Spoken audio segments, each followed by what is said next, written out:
आरक्षण पर संघ प्रमुख मोहन भागवत का बयान आया है। संघ का हमेशा से आरक्षण को समर्थन रहा है। संघ संविधान सम्मत सभी आरक्षण के साथ है। कुछ लोग गलत और झूठे वीडियो फैला रहे हैं।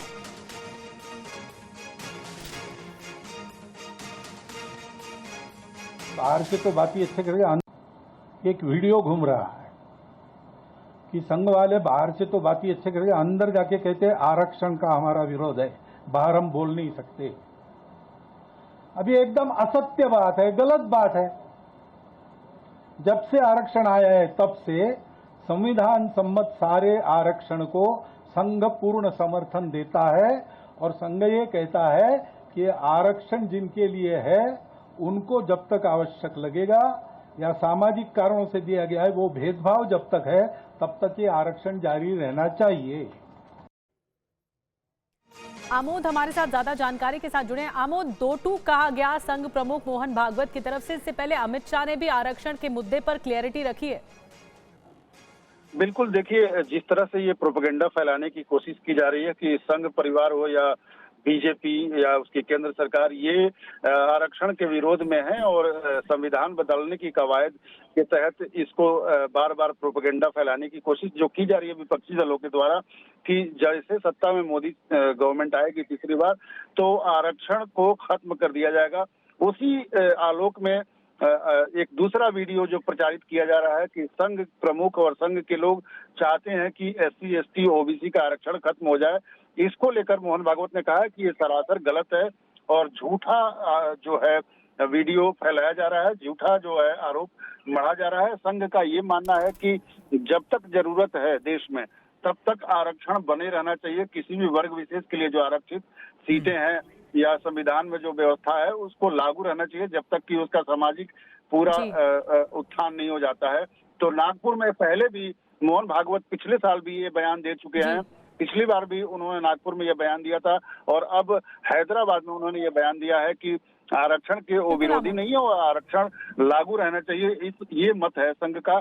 उस नैरेटिव को तोड़ने की कोशिश है RSS की तरफ से और साथ ही बीजेपी की तरफ से अमित शाह ने भी आज इस मुद्दे पर बोला है। गृह मंत्री ने इस मुद्दे पर बोला है और कहा है कि राहुल गांधी ने कल अहमदाबाद में जिस तरह से ये कहा कि SC ST OBC का आरक्षण खत्म करना चाहती है बीजेपी, साफ बात रखी है मोहन भागवत ने, RSS प्रमुख ने आरक्षण के मुद्दे पर। शुक्रिया आपका जानकारी देने के लिए। और देखिए, आपने संघ प्रमुख मोहन भागवत को सुना और हम आपको बता दें कि राहुल के आरक्षण खत्म करने के आरोपों पर अमित शाह का भी पलटवार सामने आया। जी बीजेपी कभी आरक्षण खत्म नहीं करेगी, अमित शाह की तरफ से कहा गया। गृह मंत्री की तरफ से लोगों को गुमराह कर रहे हैं राहुल गांधी, ये भी अमित शाह ने कहा। और कांग्रेस ने हमेशा OBC और SC के आरक्षण पर हमले ही किए हैं। और इसके अलावा उन्होंने ये भी कहा कि जामिया और अलीगढ़ यूनिवर्सिटी में SC OBC आरक्षण नहीं है। जब तक मोदी सरकार है आरक्षण जारी रहेगा। राहुल गांधी निराधार झूठ बोलकर लोगों को गुमराह करने का काम कर रहे हैं। भारतीय जनता पार्टी की सरकार इस देश में 10 साल से चल रही है और दोनों बार पूर्ण बहुमत की सरकार मिली है। अगर भारतीय जनता पार्टी की मंशा होती कि आरक्षण को खत्म करना है तो हो चुका होता, बल्कि नरेंद्र मोदी जी ने पूरे देश के दलित, पिछड़े और आदिवासी भाई बहनों को गारंटी दी है जब तक भारतीय जनता पार्टी है आरक्षण को कोई हाथ नहीं लगा सकता। मैं आज देश की जनता को कहना चाहता हूं कि कांग्रेस पार्टी ने हमेशा SC ST और OBC के आरक्षण पर हमले किए हैं। कर्नाटक में उनकी सरकार आई, 4% माइनॉरिटी आरक्षण किया, किसका कटा? OBC का कटा। आंध्र प्रदेश में उनकी सरकार आई, वहां पर भी 5% माइनॉरिटी आरक्षण किया, किसका कटा? SC ST OBC का कटा। और जामिया मिलिया और अलीगढ़ यूनिवर्सिटी में भी आज भी SC ST OBC आरक्षण से महरूम है। इसका एकमात्र कारण कांग्रेस की SC ST OBC नीति है। पिछड़ा समाज का हमेशा विरोध किया, बाबा साहेब आम्बेडकर को हमेशा परेशान किया और ट्राइबलों को कभी न्याय देने का काम नहीं किया। आदिवासियों को न्याय देने का काम नरेंद्र मोदी जी ने किया, द्रौपदी मुर्मू को राष्ट्रपति बनाकर। मैं देश की जनता को फिर से एक मोदी गारंटी रिमाइंड कराना चाहता हूं, जब तक भारतीय जनता पार्टी राजनीति में है SC, ST और पिछड़ा वर्ग के आरक्षण को कुछ नहीं होने देगी, ये मोदी का गारंटी है। और अगली बड़ी खबर का रुख करेंगे। बेलगावी से पीएम मोदी का कांग्रेस पर हमला। शहजादे ने राजा महाराजाओं को अत्याचारी कहा। प्रधानमंत्री ने कहा है कि शहजादे ने राजा महाराजाओं का अपमान किया है। तुष्टीकरण के लिए ऐसा बयान दे रहे हैं। भारत के विभाजन में बहुत बड़ी भूमिका निभाई।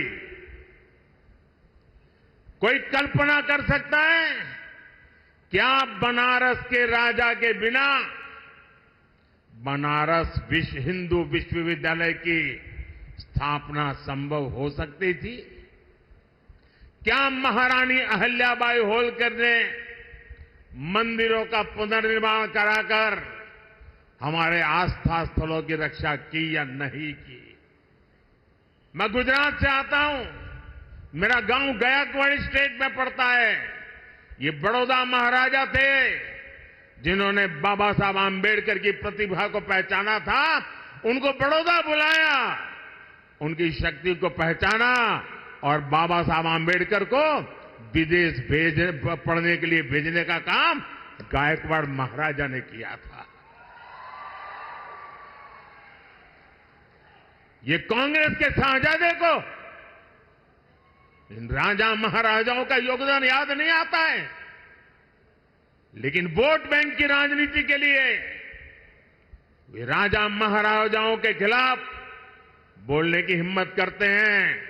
नवाबों के खिलाफ, बादशाहों के खिलाफ, सुल्तानों के खिलाफ एक शब्द बोलने की उनमें ताकत नहीं है। और आइए अब आपको राहुल गांधी का वो बयान सुनाते हैं जो उन्होंने देश के राजाओं महाराजाओं के बारे में दिया था। राजाओं महाराजाओं का राज था। जो भी वो चाहते थे कर देते थे। किसी की जमीन चाहिए होती थी, उठा के ले जाते थे। कांग्रेस पार्टी और हमारे कार्यकर्ताओं ने देश की जनता के साथ मिलकर आजादी प्राप्त की, लोकतंत्र लाए और संविधान देश को दिलवाया। और देखिए, लेकिन इसी बीच सरकार की उपलब्धियों पर रक्षा मंत्री राजनाथ सिंह ने भी कहा है। सरकार की उपलब्धियों पर 2024 का चुनाव है, ये राजनाथ सिंह की तरफ से कहा गया है। मोदी सरकार के 10 वर्षों के काम पर वोटिंग है और उन्होंने ये भी कहा कि कांग्रेस के पास ना तो नेता है और ना ही नीति और ना ही नियत है। ये भी राजनाथ सिंह ने कहा और अहमदाबाद में राजनाथ सिंह ने ये बयान दिया है। 2024 का चुनाव बीजेपी पिछले 10 वर्षों की जो हमारी उपलब्धियां हैं, गुड गवर्नेंस यानी सुशासन और साथ ही साथ विकास और इनके साथ साथ प्रधानमंत्री की लोकप्रियता, विश्वसनीयता और उनके शानदार ट्रैक रिकॉर्ड के आधार पर हम लोग ये चुनाव लड़ रहे हैं। इस देश को लंबे समय से एक ऐसे नेतृत्व की तलाश थी जो आजाद भारत को विकसित देश की कतार में ले जाकर खड़ा कर सके। वह मोदी जी के रूप में भारत को मिल गया है। आज भारत के विकास की रफ्तार दुनिया की बड़ी अर्थव्यवस्थाओं में सबसे अधिक है। बट फास्टेस्ट ग्रोइंग इकॉनमी हमारे इंडिया की है। और आप सबको जानकारी है कि 2014 तक जहां भारत इकॉनमी की साइज के मामले में दुनिया के देशों में 11th पोजीशन पर था, वह जंप लेकर आज 5th पोजीशन पर पहुंच गया है। और बड़ी खबर है, दिल्ली में कांग्रेस को लगा है बड़ा झटका। अरविंदर सिंह लवली का अध्यक्ष पद से इस्तीफा। अरविंदर लवली ने खड़गे को भेजा अपना इस्तीफा। आपसे गठबंधन पर उठाए हैं सवाल। 2 सीटों पर बाहरी कैंडिडेट उतारने का भी आरोप लगाया है। दुख और अरविंदर सिंह लवली ने कांग्रेस अध्यक्ष मल्लिकार्जुन खड़गे को एक चिट्ठी लिखी है। चिट्ठी में उन्होंने अपनी नाराजगी जाहिर करते हुए इस्तीफे की वजह बताई है। अरविंदर सिंह लवली अपने इस्तीफे में आम आदमी पार्टी के साथ गठबंधन को बड़ी वजह बता रहे हैं। उन्होंने लिखा है कि दिल्ली कांग्रेस के विरोध के बावजूद आपसे गठबंधन हुआ है। उन्होंने आम आदमी पार्टी पर भ्रष्टाचार का आरोप लगाया है। उन्होंने लिखा है कि दिल्ली में कांग्रेस को लड़ने के लिए 3 सीट मिली है। वरिष्ठ नेताओं के लिए उन्होंने अपनी उम्मीदवारी वापस ले ली, लेकिन पार्टी ने नॉर्थ ईस्ट और नॉर्थ वेस्ट दिल्ली में बाहरियों को टिकट दे दिया। उन्होंने ये भी आरोप लगाया है कि टिकट बंटवारे से पहले दिल्ली कांग्रेस के नेताओं को जानकारी भी नहीं दी गई। लवली ने अपनी नाराजगी जाहिर करते हुए लिखा है कि विरोध करने पर राजकुमार चौहान को सस्पेंड कर दिया गया। उन्होंने कांग्रेस के दिल्ली इंचार्ज पर मामले को और भड़काने का आरोप लगाया है। लवली ने यह भी आरोप लगाया है कि दिल्ली प्रदेश कांग्रेस अध्यक्ष को नियुक्ति का अधिकार नहीं है। वहीं कांग्रेस नेता संदीप दीक्षित ने कहा है कि अरविंदर सिंह लवली काफी दिनों से परेशान चल रहे थे, पार्टी नेतृत्व को ध्यान देना चाहिए था।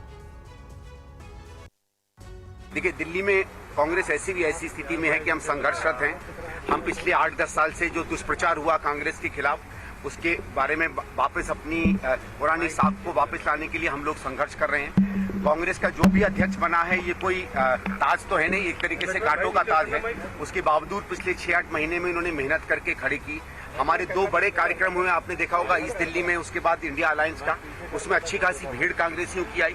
तो एक सबको ये लगा था कि धीरे धीरे कांग्रेस जो है जागृत हो रही है, और जब हमको 2 या 3 सीटें मिलती हैं तो ऐसा लगता है कि अगर उसमें हम कांग्रेस के सब लोगों की सहमति के साथ ऐसे नेतृत्व को दें तो आगे गाड़ी एक बेहतर रूप से चलेगी। चलिए, जो हुआ जो नहीं हुआ वो है, लेकिन मुझे लगता है कि उनको ऐसा महसूस हुआ है कि हम लोग यहाँ लीडरशिप गंभीरता से नहीं, या शायद जो संवेदनशीलता कांग्रेस की नेतृत्व की और कांग्रेस के कार्यकर्ताओं के अंदर में जो बातें थी, उसको शायद उस तरीके से एड्रेस नहीं कर पाए हैं।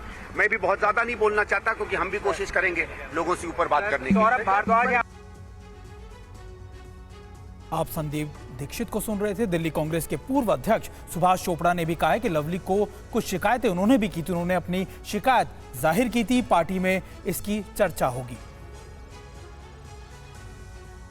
सर, आप पूर्व कांग्रेस अध्यक्ष हैं दिल्ली कांग्रेस के, और आज कांग्रेस का एक अध्यक्ष ने रिजाइन किया है, तो क्या आपकी बात हो रही है? क्या मानने मनाने का दौर चल रहा है? नहीं, मानने मनाने की बात नहीं है। उनको कोई ग्रीवेंसी से उन्होंने कांग्रेस प्रेसिडेंट को लिख दिए, तो अभी पार्टी में उसकी चर्चा होगी, उसके बाद फैसला लेंगे। उन्होंने पद से इस्तीफा दिया, उन्होंने पार्टी से इस्तीफा नहीं दिया। आपको लगता है कि जो प्रभारी के कार्यकलाप हैं, मैं बावरिया जी की बात कर रहा हूँ, उनसे काफ़ी नाराज़ है कांग्रेस वर्कर और कांग्रेस प्रेसिडेंट दिल्ली के? देखिए, हो सकता है, लेकिन मेरे को ऐसा उसके बारे में I would not like to comment, because that is their internal matter कि किसको किससे खुशी है या किससे नाराज़गी है। सच्चाई ये है कि लवली जी कांग्रेस परिवार के हमारे वरिष्ठ नेता हैं और सदस्य हैं, और मैं नहीं उम्मीद करता कि वो पार्टी से उन्होंने इस्तीफा न दिया। अरविंदर सिंह लवली के इस्तीफे के बाद बीजेपी ने क्या कहा है, ये भी सुनिए। कांग्रेस के अंदर सब ठीक ठाक नहीं है। कांग्रेस में जिस प्रकार से एक परिवार सबको चलाना चाहता है और परिवार ही तय करता है, उससे पार्टी के जो ज़मीनी नेता वो तंग हैं। और जिस प्रकार से उन्होंने आम आदमी पार्टी का साथ समझौता किया और लोगों को, अपने कार्यकर्ताओं को मजबूर किया, उससे कार्यकर्ता भी तंग है। और ज़मीन पर उनके कार्यकर्ता आज आम आदमी पार्टी के नेताओं के लिए, जहाँ उनके सांसदों, जिनको सांसद के लिए टिकट मिला, उनके लिए काम कर नहीं रहे। कोई देखता है उनको कि कल तक जिन लोगों को लेकर वह खुद भ्रष्टाचार के आरोप लगाते थे, आज उन्हीं लोगों के साथ समझौता कर चुनाव लड़ें, ये कैसे पॉसिबल है? तो दिखता है कि वहाँ पर लोगों का सांस घुट रहा है, लोगों को घुटन हो रही है, इसलिए वह इस्तीफा दे रहे हैं। देखिए, हालांकि ये कांग्रेस का आंतरिक विषय है, परंतु एक तरफ आप देख सकते हैं कि प्रधानमंत्री नरेंद्र मोदी जी के नेतृत्व में एक मिशन और विजन वाली पार्टी और अलायंस है, और दूसरी तरफ एक ऐसा अलायंस है और एक ऐसी पार्टी कांग्रेस पार्टी है जिसके भीतर ही डिवीजन है, कंफ्यूजन है, और ये टुकड़े टुकड़े अलायंस है। और इस बीच एक बड़ी खबर मिल रही है, नॉर्थ ईस्ट दिल्ली में कन्हैया कुमार का विरोध हो रहा है। कांग्रेस कार्यालय के बाहर कार्यकर्ताओं का प्रदर्शन देखने को मिल रहा है। हाथ में बैनर लेकर उम्मीदवारी का विरोध किया जा रहा है। कन्हैया कुमार के खिलाफ नारेबाजी की जा रही है। कांग्रेस कार्यकर्ता इस वक्त सड़कों पर उतर चुके हैं, इस तरह से तख्तियां लेकर। कांग्रेस ऑफिस के बाहर सैकड़ों लोग हैं, कार्यकर्ता तो हैं ही लेकिन लोग भी मौजूद हैं। कन्हैया कुमार की उम्मीदवारी का विरोध किया जा रहा है। नॉर्थ ईस्ट से कन्हैया कुमार की उम्मीदवारी सामने आई और उसके बाद से विरोध देखने को मिल रहा है। अरविंदर सिंह लवली इस्तीफा दे चुके हैं कि किसी बाहरी को टिकट क्यों दिया गया। और आपको बता दें कि प्रदर्शन के दौरान टीवी 9 संवाददाता अभिजीत ठाकुर भी वहां मौजूद रहे। उनकी एक रिपोर्ट आप तक पहुंचाते हैं। जहां उत्तर पूर्वी दिल्ली से कांग्रेस के प्रत्याशी कन्हैया कुमार के चुनाव कार्यालय का उद्घाटन होना है, वहीं दूसरी तरफ इसी जगह पर मौजपुर में आप देख सकते हैं कि यहां पर सैकड़ों की संख्या में कांग्रेस कार्यकर्ता पहुंचे हैं, हाथों में तख्ती और होर्डिंग लिए हुए हैं और इनका विरोध है कन्हैया कुमार के प्रति, उसी को ये जाहिर कर रहे हैं। आप देख सकते हैं कि यहाँ तख्तियों पर भी लिखा हुआ है टिकट बदले तो 100% जीत हमारी है, पढ़ा लिखा है, अच्छा है पर बाहरी है, अपने स्थानीय नेता इन पे भारी हैं। तो क्लियर कट ये मैसेज है कि बाहर का सेलिब्रिटी इनको स्वीकार नहीं है, प्रत्याशी इनको स्वीकार नहीं है, हेलीकॉप्टर कैंडिडेट इनको स्वीकार नहीं है और इसीलिए ये विरोध करने यहाँ पर पहुंचे हैं। कुछ लोग भी हमारे साथ बातचीत करेंगे। लवली जी ने तो इस्तीफा दे दिया, लेकिन आप लोग 135 पुराने काउंसलर और 70 में से 35 पूर्व विधायक तैयारी में है इस्तीफे की। अगर आज इसका नहीं बदला गया तो पूरी कांग्रेस पार्टी रोड पे होगी। आप लोग विरोध करने के लिए पहुंच गए हैं, क्यों विरोध? एक्चुअली जो भूमि पे हमारे यहाँ पर काम कर रहे हैं, जो व्यक्तिगत नेता है हमारा, उनके लिए कि उन्हें टिकट दी जाए। हमने लिखा है कि इनमें से कोई कैंडिडेट हमारा होना चाहिए, इसी चीज का विरोध है। पर्सनली हमारा कोई वैसा विरोध नहीं है, बस कैंडिडेट का। क्या लवली ने इस्तीफा दे दिया, उसके लिए आप लोग आक्रोश? हाँ जी, उसी के लिए हमने इस्तीफा दिया है और यहाँ के कैंडिडेट को जिताना पड़ेगा। यहाँ के टिकट बंटवारे को लेकर आक्रोश में, टिकट बंटवारे को लेकर आक्रोश संदीप चाहिए हमें। तो ऐसे देश विरोधियों को टिकट दे दिया। कांग्रेस में इतने बड़े बड़े नेता बड़े कांग्रेस के अंदर, संदीप दीक्षित जैसे लोग हैं, बीएम शर्मा जैसे लोग हैं, अच्छे अच्छे लोगों को छोड़कर देश विरोधी राष्ट्रद्रोही को बता टिकट दे रहे हैं। इनकी मति भ्रष्ट होगी। राष्ट्र विरोधी है मतलब ये प्रत्याशी ये तो राष्ट्र विरोधी है। भारत तेरे टुकड़े होंगे तो देश विरोधी कैसे नहीं, आप बताओ कैसे देश विरोधी? देखिए, हमारा ये कहना है कि अगर क्षेत्र का ही नेता आएगा तो जीत कंफर्म है।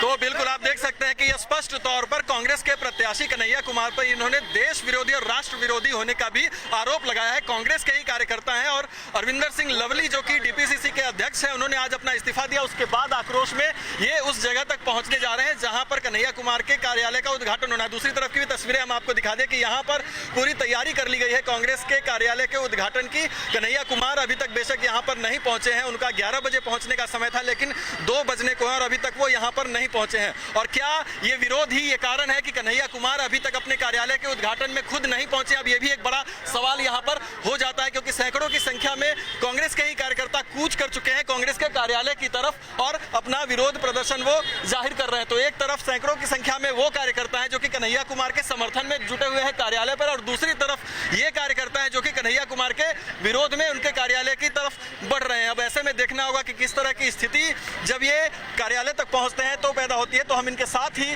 कार्यालय तक जा रहे हैं और वहां पर एक देखने वाली बात होगी कि किस तरीके से इनके आक्रोश को रोक पाते हैं लोग। TV9 भारतवर्ष के लिए निशांत के साथ उत्तर पूर्वी दिल्ली से मैं अभिजीत ठाकुर। अब हमारे संवाददाता अभिजीत को सुन रहे थे किस तरीके से जो कांग्रेस का विरोध था वो सड़कों पर उतर आया। चलिए अगली बड़ी खबर का रुख कर लेते हैं। कैंपेन सॉन्ग पर रोक के बाद आम आदमी पार्टी ने बीजेपी पर हमला बोला है। जी हां, इलेक्शन कमीशन पर भी सवाल खड़े किए हैं। दिल्ली की मंत्री आतिशी ने कहा है कि चुनाव आयोग बीजेपी का एक और हथियार है। बीजेपी आचार संहिता की धज्जियां उड़ाती है। बीजेपी नेताओं पर इलेक्शन कमीशन कुछ नहीं कहता। भारतीय जनता पार्टी के एक और राजनीतिक हथियार इलेक्शन कमीशन ऑफ इंडिया ने अपने इस पत्र के माध्यम से आम आदमी पार्टी के कैंपेन सॉन्ग पर रोक लगा दी है। ये भारत के इतिहास में पहली बार हुआ होगा कि किसी पार्टी के कैंपेन सॉन्ग पर इलेक्शन कमीशन ऑफ इंडिया ने रोक लगाई होगी। वो इलेक्शन कमीशन ऑफ इंडिया जिसको भारतीय जनता पार्टी की जो रोज आचार संहिता की धज्जियां उड़ाई जाती हैं उनके द्वारा वो नहीं दिखती हैं, लेकिन आम आदमी पार्टी के नेता सांस तक ले लेते हैं तो उनको ऐसे नोटिस आ जाते हैं। जब भारतीय जनता पार्टी ईडी और सीबीआई का प्रयोग करके आचार संहिता के दौरान विपक्ष के नेताओं को जेल में डालती है, उस पर इलेक्शन कमीशन ऑफ इंडिया को कोई आपत्ति नहीं है। लेकिन जब आम आदमी पार्टी उसको गाने में लिख देती है, उस पर इलेक्शन कमीशन ऑफ इंडिया को बहुत आपत्ति है।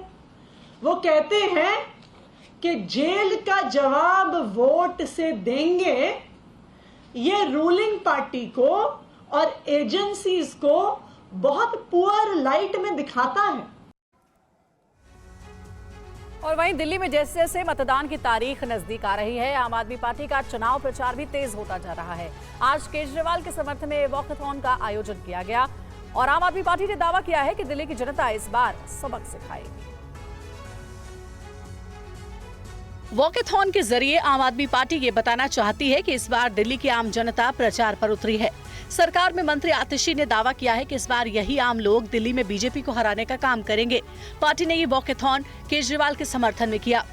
देखिए, आज इस वॉकथॉन के माध्यम से दिल्ली के लोग अरविंद केजरीवाल जी के लिए अपना समर्थन एक्सप्रेस करने आए हैं।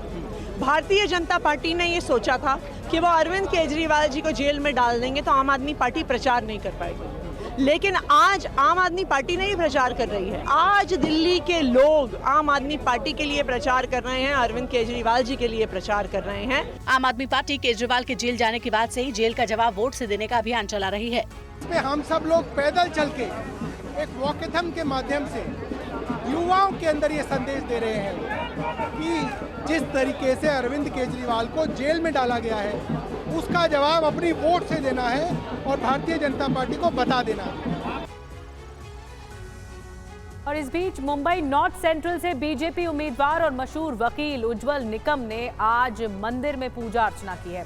निकम ने कहा कि वो सकारात्मक सोच के साथ सियासी मैदान में आगे बढ़ेंगे। मुंबई नॉर्थ सेंट्रल से बीजेपी ने देश के मशहूर वकील उज्जवल निकम को उम्मीदवार बनाया है। आज उज्जवल निकम मुंबई के मुंबा देवी मंदिर पहुंचे और पूजा अर्चना की। टिकट मिलने के बाद निकम ने माना कि उनके लिए राजनीति का मैदान नया है, लेकिन वो सकारात्मक सोच के साथ काम करेंगे। निकम ने कहा कि पिछले 10 साल में देश की छवि अच्छी हुई है। आज जो हमारे प्रधानमंत्री मोदी जी ने एक उचित तरह से बढ़ाई है, जिसके आधार पर आज पूरे विश्व में इंडिया का नाम सभी बहुत रिस्पेक्ट आदर से लिया जाता है और इसको पूरा क्रेडिट मैं हमारे प्रधानमंत्री जी मोदी जी और उनके पूरे सहकारी को देता हूं। जहां से मैं अभी मुझे चुनाव लड़ने के लिए कहा गया है, ये मुंबई की एक बड़ी अहम कॉन्स्टिट्यूंसी है, मैं मानता हूं। टिकट कटने के बाद पूनम महाजन ने सोशल मीडिया पर ट्वीट कर 10 सालों तक एक सांसद के रूप में मुंबई उत्तर मध्य लोकसभा क्षेत्र की सेवा का मौका देने के लिए प्रधानमंत्री नरेंद्र मोदी को धन्यवाद कहा। और चलिए अगली खबर का रुख करते हैं। पश्चिम बंगाल के संदेश खाली में मिले हथियारों के बाद बीजेपी ममता बनर्जी पर हमलावर हो गए हैं। पार्टी के अध्यक्ष जेपी नड्डा ने आरोप लगाया है कि ममता अपराधियों के साथ है। टीएमसी ने इसका जवाब क्या दिया है, आइए आपको दिखाते हैं। बीजेपी अध्यक्ष जेपी नड्डा ने संदेश खाली की घटना के लिए ममता बनर्जी को जिम्मेदार बताया और ऐसी घटना पर चिंता जाहिर की। तृणमूल कांग्रेस के शाहजहां शेख जैसे असामाजिक तत्व संदेश खाली में महिलाओं के अस्तित्व पर खतरा बने हुए हैं। उनके साथ जिस तरीके का सलूक हो रहा है, यह सच में बहुत ही संवेदनशील भी है और कष्टदायी भी है। टीएमसी नेता सौगत रॉय ने कहा है कि जेपी नड्डा अपने राज्य में नहीं जीत सकते हैं और उन्हें बंगाल की चिंता हो रही है। Sheikh Shahjahan is there in only one constituency of Bengal out of 294. BJP has no issue. That's why they are raising Sheikh Shahjahan's issue with the help of media. All we want to say that let the law take its own course. It's Sheikh Shahjahan's matter. And it may be what CBI is doing, maybe a planted job. संदेश खाली पर हमले लगातार जारी हैं और इससे जुड़ी सियासत भी लगातार हो रही है। बीजेपी कई आरोप लगा करके टीएमसी को ममता बनर्जी को घेर रही है। इस बीच बड़ी खबर है, रामलला के दरबार में स्मृति ईरानी पहुंची हैं और नामांकन से पहले अयोध्या में स्मृति ईरानी रामलला से जीत का आशीर्वाद लिया है। अयोध्या अमेठी के 9 मंदिरों में आज पूजा भी करेंगी स्मृति ईरानी। अमेठी से बीजेपी की उम्मीदवार हैं स्मृति ईरानी और आज जो जानकारी है उनका कार्यक्रम कुछ ऐसा है। अयोध्या और अमेठी के 9 मंदिरों में पूजा अर्चना करेंगी और अभी जो जानकारी मिल रही है, अयोध्या पहुंची हुई है रामलला के दर्शन करने के लिए। रामलला के दरबार में है स्मृति ईरानी।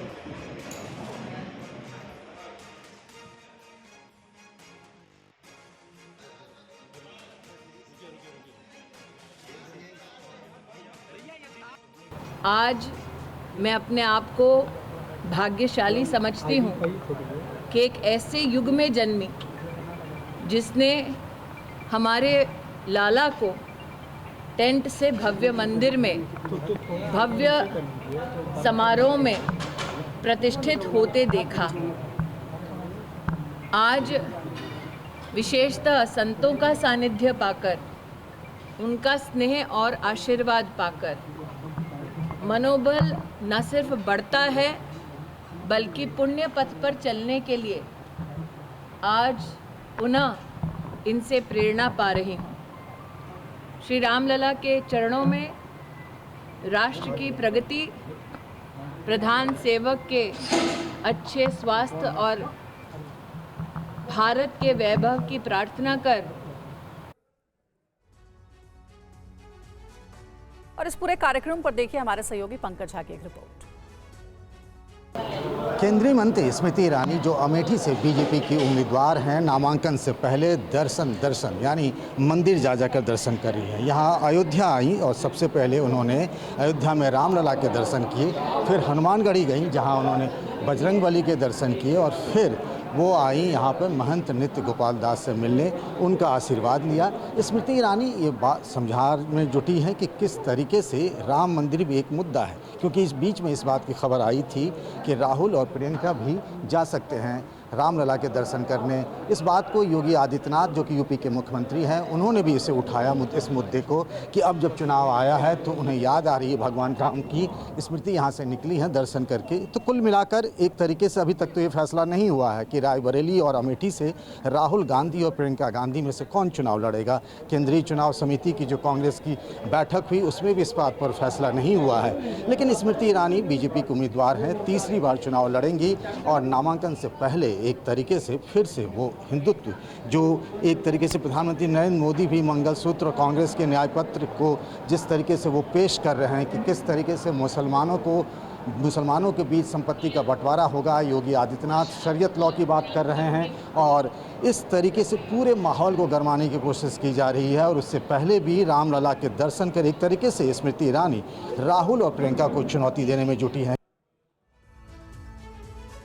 और आइए अब सीधे आपको ले चलते हैं यूपी के एटा से। गृह मंत्री अमित शाह इस वक्त संबोधित कर रहे हैं। पलायन पश्चिमी यूपी से होता था, गुंडे लोगों को त्रस्त करते थे।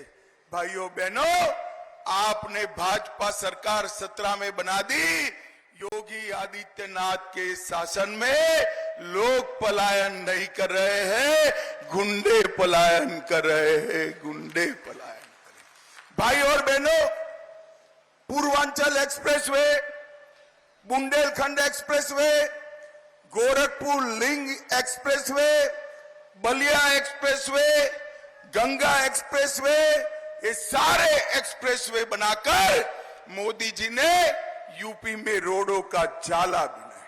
सिर्फ 7000 किलोमीटर नेशनल हाईवे थे, मोदी जी ने ये 10 साल में 7000 किलोमीटर से 12000 किलोमीटर तक पहुंचाने का काम नरेंद्र मोदी ने किया। भाई और बहनों, 9 एयरपोर्ट बन चुके हैं, 12 निर्माणाधीन है और एशिया का सबसे बड़ा एयरपोर्ट जेवर में बन रहा है।